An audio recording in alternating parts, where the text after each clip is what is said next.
धनी और गरीब की कहानी। एक गांव में एक गरीब किसान रहता था। उसका एक बेटा और एक बेटी थे।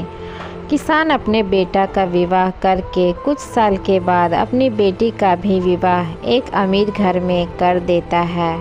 बेटी बहुत अमीर घर में गई थी। उसके घर में नौकर चाकर काम करते थे। किसान अपने दोनों बच्चों का विवाह करके इस दुनिया से चला जाता है। बेटी को धन की तो नहीं थी, वहीं बेटा बहुत गरीब था। किसी तरह खेती मेहनत मजदूरी करके अपने परिवार का पालन पोषण करता था। उसकी पत्नी भगवान भोलेनाथ की बहुत बड़ी भक्त थी।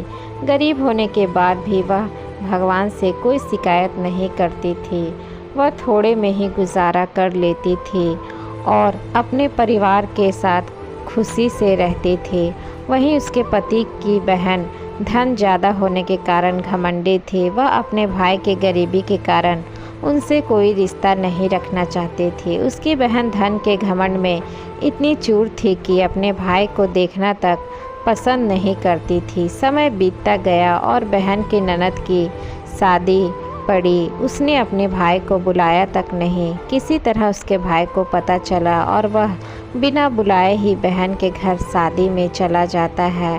बहन उसको देखते ही अपने नौकरों से कहकर घर से बाहर ही लौटा देती है।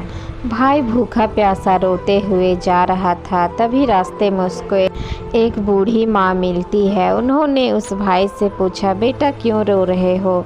इतने में वह अपनी सारी दुखदाई कहानी बताता है। बूढ़ी माता ने उसे समझाकर चुप होने को कहती है। बूढ़ी माता जी गरीब किसान के बेटा से कहती है कि यहीं पास में मेरा बगीचा है, चलो कुछ खा के आराम कर लो। दोनों बगीचे में जाके खरबूज खाते हैं। फिर बूढ़ी माता ने एक थैले में खरबूज और कुछ खाने पीने का सामान रख के उसे वहाँ से घर भेजती है।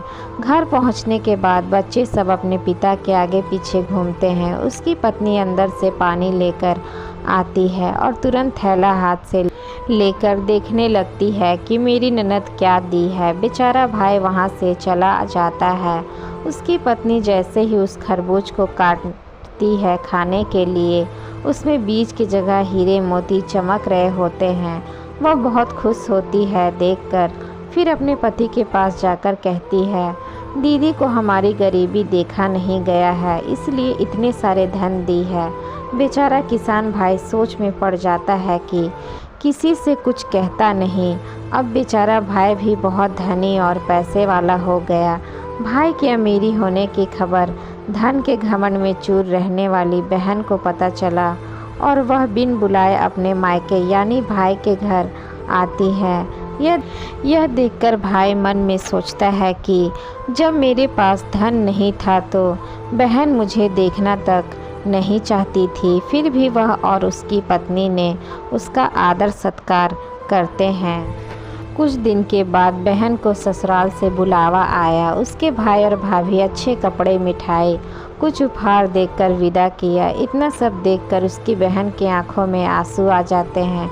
उसको समझ में आ जाता है कि धन ही सब कुछ नहीं है, अच्छा स्वभाव और दिल का बड़ा भी होना चाहिए। तो दोस्तों आज की ये स्टोरी आप लोगों को कैसी लगी कमेंट बॉक्स में कमेंट करके ज़रूर बताइएगा। अच्छी लगी हो तो चैनल को लाइक शेयर एंड सब्सक्राइब ज़रूर कर लीजिएगा। मिलते हैं नेक्स्ट स्टोरी के साथ, तब तक के लिए धन्यवाद।